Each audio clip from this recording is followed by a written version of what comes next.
সুপ্রিয় দর্শক, কম্পিউটার প্রশিক্ষণের 21 নম্বর ক্লাসে আপনাদেরকে অভিনন্দন। আপনারা যারা আমাদের সঙ্গে প্রতিনিয়ত কম্পিউটার প্রশিক্ষণের ক্লাসগুলো নিচ্ছেন, আপনারা এই প্রশিক্ষণ শেষে গভর্নমেন্ট এবং নন গভর্নমেন্ট সার্টিফিকেটগুলো নিতে পারবেন। গভর্নমেন্ট সার্টিফিকেটের ক্ষেত্রে কিছু শর্ত প্রযোজ্য, আর নন গভর্নমেন্ট সার্টিফিকেটে আপনারা আমাদের এই কোর্সগুলো নিয়মিত করলে কিন্তু আপনারা পেয়ে যাবেন। তো সেক্ষেত্রে আপনারা যেটা করতে হবে সেটা হচ্ছে নিয়মিত আমাদের এই কোর্সগুলো করতে হবে। তো আমরা গত ক্লাসে যেটা দেখেছিলাম, আজকে তার পরবর্তী ক্লাস।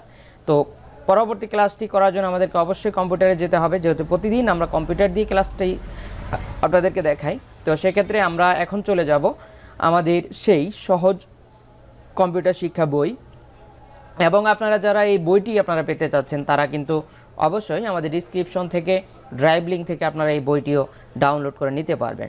তো বিষয় হচ্ছে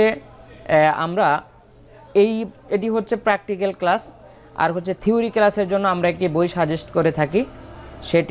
সেই বইটি আমরা আপনাদেরকে দেখিয়ে দেব আমাদের পরবর্তী যে লাস্ট ভিডিওগুলো আসবে সেগুলোতে। তো আজকে আমরা যাব সহজ কম্পিউটার শিক্ষা বই। বইতে কী লেখা আছে আমরা সেগুলো দেখব। সহজ কম্পিউটার শিক্ষা বই দেখার জন্য আমাদেরকে যেতে হবে, আমাদের বইটি ওপেন করতে হবে। আমরা বইটি ওপেন করে নিলাম।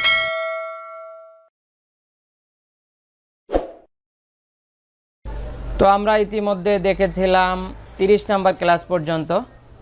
তো আমরা আজকে দেখব how to merge cells of a table, কীভাবে ম্যারেজ করা যায় আর স্পিল করা যায়। এই ম্যারেজ কিন্তু আমরা বিয়ের কথা বলিনি, সেদিকেও খেয়াল রাখতে হবে। এবার বিয়ে মনে করা লাফায় উঠতে হবে না।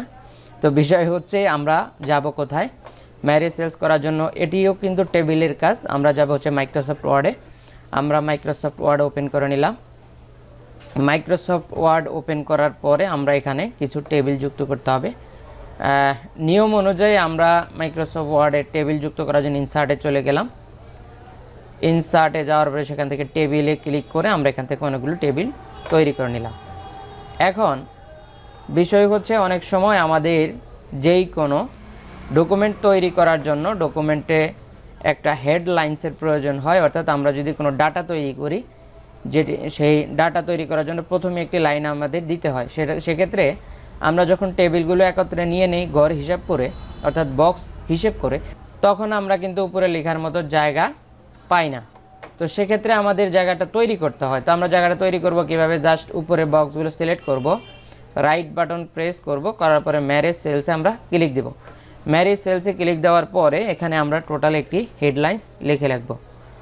তো আমরা এখানে হেডলাইন্স লিখে তারপরে আমরা পর্যায়ক্রমে বক্সের যে কাজগুলো সেগুলো আমরা করে নেব। তো এরপরে আপনারা যখন এই ম্যারেজ সেল করবেন, ম্যারেজ সেলস করার জন্য এটা একটা মাধ্যম। আরেকটা মাধ্যম আপনারা করতে পারবেন, সেটা দেখাচ্ছি। আপনি যদি একটি কলামকে যদি আপনি ম্যারেজ করতে হয় তাহলে করতে পারবেন, দুইটি কলাম একসাথেও করতে পারবেন। মানে আপনার যতটা কলাম ম্যারেজ করার প্রয়োজন হবে আপনি ততটা কলামে সিলেক্ট করবেন। সিলেক্ট করে জাস্ট রাইট বাটন প্রেস করে ম্যারেজ সেলসে ক্লিক করে দেবেন। ম্যারেজ সেলসে ক্লিক করে দেওয়ার সাথে সাথে কিন্তু আমাদের এখানে যে কটা বক্স ছিল সে কটা বক্স একটা বক্সে পরিণত হবে। তো অনেক সময় দেখা যায় আমাদের নির্দিষ্ট কোনো শব্দ লেখার জন্য আমাদের এই ম্যারেজ সেলস করার প্রয়োজন হয়। এখন আমাদের যদি ম্যারেজ সেলস করার পরে এই লেখাটা যদি আমাদের বক্সের মাঝামাঝি নিয়ে আসতে হয়, সেক্ষেত্রে আমরা যেতে হবে লেআউটে আসার পরে এখান থেকে আমরা জাস্ট মাঝখানে যে আইকনটা আছে অ্যালাইনমেন্ট, অ্যালাইন সেন্টারে আমরা ক্লিক করতে হবে। অ্যালাইন সেন্টারে ক্লিক করলে আমাদের লেখাগুলো উঠবে একদম মাঝখান থেকে। আর যদি আমরা এখানে alignment left, right, top, bottom এগুলোতে যেখানে ধরবো সেখানেই আমাদের লেখাটা উঠবে।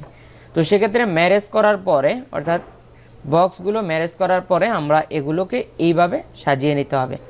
অর্থাৎ ডকুমেন্টের সৌন্দর্যের কারণে আমরা এটাকে এভাবে সাজিয়ে নিতে হবে। তো আমরা ম্যারেজের কাজ দেখলাম। ম্যারেজ করার জন্য আমরা আরেকটা সিস্টেম দেখব, সেটা আমরা জাস্ট ডিজাইনে যাব। ডিজাইনে আসার পর এখান থেকে ইরেজার লেখা আছে, আপনি এই ইরেজারের মাধ্যমেও কিন্তু ম্যারেজ করতে পারবেন।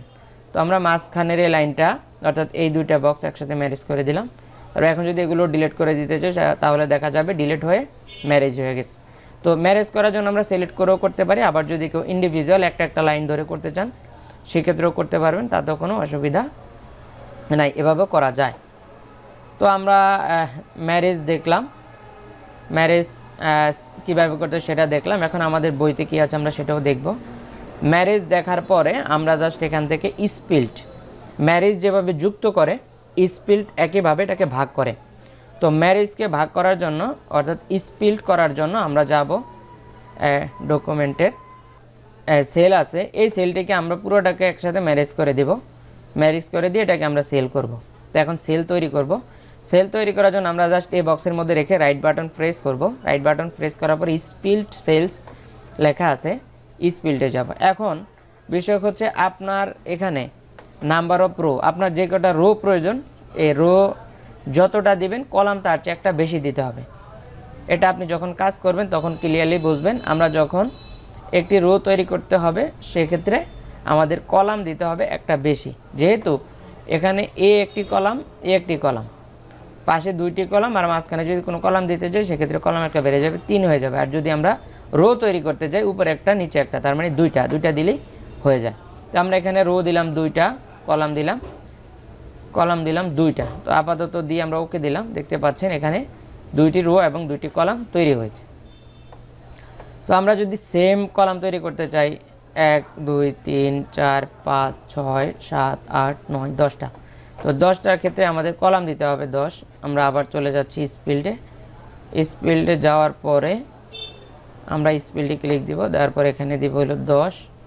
এখানে লিখেও দেওয়া যায় অথবা এখান থেকে ছোট বড় করা যায়।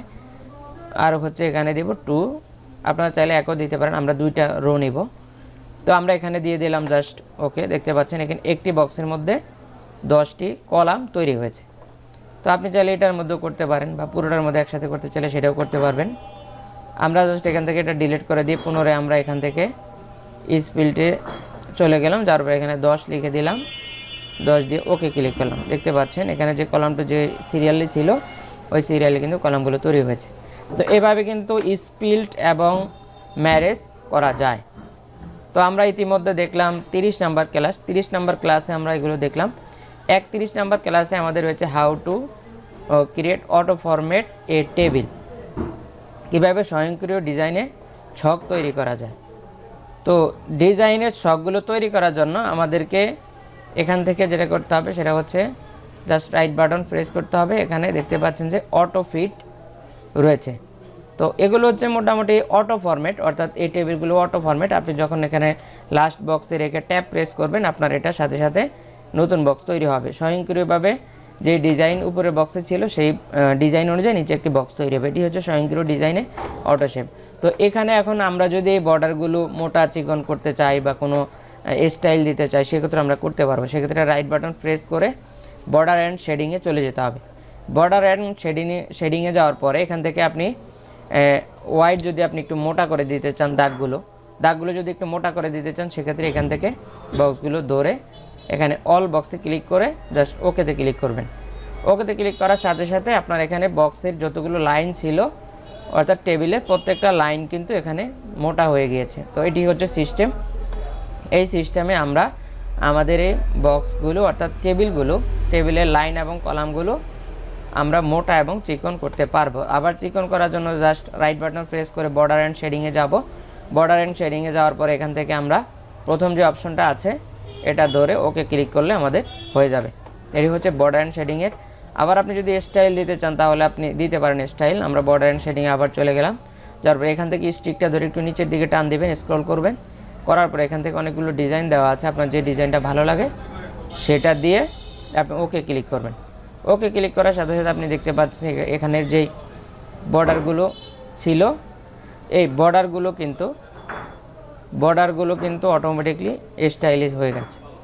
তো এভাবে কিন্তু বর্ডার অ্যান্ড শেডিং এগুলো তৈরি করা যায়। এটি হচ্ছে ফরম্যাট। তো এইভাবে কিন্তু আমরা আমাদের এই বর্ডারগুলো লাইন স্টাইল, লাইন কালার এগুলো তৈরি করা অথবা এগুলোকে যদি আমরা স্টাইলিশ করতে চাই সেটাও করতে পারবো। এটাই হচ্ছে সিস্টেম। তো এই সিস্টেমে কাজ করার জন্য আপনারা আমাদের ক্লাসগুলো দেখতে পারেন। তো বিষয় হচ্ছে এখানে 31 নম্বর ক্লাসে how to create table heading for every page. ইতিমধ্যে আমরা হেডার অ্যান্ড ফুটারের কাজ দেখেছি। হেডার অ্যান্ড ফুটারের কাজ যেভাবে এক পৃষ্ঠা লিখলে প্রত্যেকটা পৃষ্ঠায় দেখা যায়, ইতিমধ্যে যে কাজটি দেখলাম সেটা হচ্ছে হেডিং ফর এভরি পেজ, অর্থাৎ প্রত্যেকটা পৃষ্ঠায় আমরা কিভাবে হেডলাইন্স তৈরি করতে পারি, যেভাবে আমাদের বইতে রয়েছে। যেমন দেখেন আমাদের ট্রেনিং সেন্টারের যে নাম, সেই নামটি কিন্তু প্রত্যেকটা পেজে আছে এবং পেজ নাম্বারটিও আছে। তো একইভাবে এটা আপনি যেভাবে সরাসরি তৈরি করতে পারবেন, একইভাবে আপনি এটাকে টেবিল তৈরি করেও করতে পারবেন। তো টেবিল তৈরি করার জন্য আমাদেরকে যাইতে হবে কোথায়, হেডার অ্যান্ড ফুটার। এটা যেহেতু হেডার ফুটারের কাজ, আমরা হেডার ফুটারে যাইতে হবে। হেডার ফুটারে যাওয়ার জন্য আমাদেরকে যাইতে হবে ইনসার্টে যাওয়ার পরে ইনসার্ট থেকে আমরা জাস্ট হেডারে ক্লিক দিব। হেডারে ক্লিক দিলে আমাদের এই হেডারগুলো সিস্টেম দেখাবে। তো আমরা যারা ইতিপূর্বে ক্লাস করেছেন আপনারা জানেন যে হেডার ফুটারের উপরের অংশে যে কোনোভাবে ক্লিক করলে সেখানে কিন্তু হেডার অ্যান্ড ফুটারটা ওপেন হয়ে যাবে। ডাবল ক্লিক করলাম, এখানে ওপেন হয়ে গেল হেডার ফুটার। হেডারে যখন কাজ করব তখন আমাদের জেনারেল পেজটা কিন্তু হাইড হয়ে যাবে। আবার যখন আমরা জেনারেল পেজে করব তখন হেডার ফুটারটা হাইড হয়ে যাবে। তো আমরা এখানে যে একটি বক্স তৈরি করলাম, একটি বক্স এখান থেকে নিয়ে নিলাম। তো এই বক্সটা আমাদেরকে প্রত্যেকটা পেজে দেখাবে। এটাকে একটু আমরা সাজিয়ে গুছিয়ে নিচ্ছি। বর্ডার শেডিংটা একটু স্টাইল দিয়ে দেই, এটা দিয়ে দিলাম। তো এটা আমাদের প্রত্যেকটা পৃষ্ঠা যাতে শো করে আমরা সেটা কিন্তু দেখব যেভাবে শো করে। তো আমরা এখান থেকে টেবিল, ইতিপূর্বে আমরা শুধুমাত্র নাম দিয়ে দেখলাম, এখন আমরা টেবিল তৈরি করে টেবিল দিয়ে দেখছি। তো আপনারা যখন এখান থেকে বের হয়ে যাবেন হেডার ফুটার, তখন স্বাভাবিক পেজের মধ্যে ডাবল ক্লিক করলে হয়ে যাবে। দেখেন আমাদের এই পেজটা এখন স্বাভাবিক, এটা কিন্তু হাইড হয়ে গেছে। এটার মধ্যে এখন আপনি কাজ করতে পারবেন না। তো আমরা সেকেন্ড পেজে যাওয়ার জন্য কন্ট্রোল এন্টার প্রেস করি। দেখেন আমরা সেকেন্ড পেজে আসছি, কিন্তু এটা পেজে আছে, আমাদের পেজ নাম্বার কিন্তু 2। তো আমরা যদি তৃতীয় পেজে যাই তাও একই অবস্থা, তৃতীয় পেজে কিন্তু পেজ নাম্বার 3। কন্ট্রোল এন্টার দিয়ে আমরা পেজ নিয়েছি। তো একইভাবে আমাদের প্রত্যেকটা পেজে কিন্তু এই লেখাগুলো চলে আসবে, অর্থাৎ টেবিল সহ চলে আসবে। এটি হচ্ছে আমাদের 31 নম্বর ক্লাসের সেকেন্ড অপশন। তো আমরা আজকে 31 নম্বর ক্লাস পর্যন্ত দেখলাম আমাদের এই 21 নম্বর ক্লাসে। তো আমরা ধারাবাহিকভাবে আমাদের এই প্রত্যেকটা পুরো প্র্যাকটিক্যাল বইটা আমরা শেষ করব, এবং সামনের ধারাবাহিকতায় আমরা কিন্তু ইংরেজি টাইপিং, তারপর হচ্ছে পাওয়ার পয়েন্ট, এক্সেল, তারপর হচ্ছে অনলাইনের কাজ, সব ধরনের কাজগুলো কিন্তু আস্তে আস্তে পর্যায়ক্রমে আমরা দেখাবো। সেক্ষেত্রে আপনারা অবশ্যই আমাদের চ্যানেলটি সাবস্ক্রাইব করে আমাদের সঙ্গে থাকতে হবে। তো যারা ইতিমধ্যে এতক্ষণ ধৈর্য ধরে আমাদের সঙ্গে ক্লাসগুলো করেছেন, আপনাদেরকে ভালোবাসা জানিয়ে আজকের মতো আমাদের ক্লাস এখানেই শেষ করছি। আসসালামু আলাইকুম।